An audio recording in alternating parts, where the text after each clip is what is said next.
உலகத்தில் பூவெல்லாம் உன் போல அழகில்ல நானும் உன் அம்மாவும் பண்ணாத தவமில்ல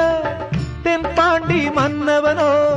முழுகித்தான் முத்தெடுத்தான் தேனே உன் அம்மாவோ முழுகாம முத்தெடுத்தா கண்ணே தெய்வம் கண்டேன் உந்தன் கண்ணே சந்நிதி ஓ முத்தம் பட்டு எச்சில் பட்டா கொஞ்சம் நிம்மதி சின்ன சின்ன பூவே நீ கண்ணால் பாரு போதும் தொட்டு தொட்டு பேசு என்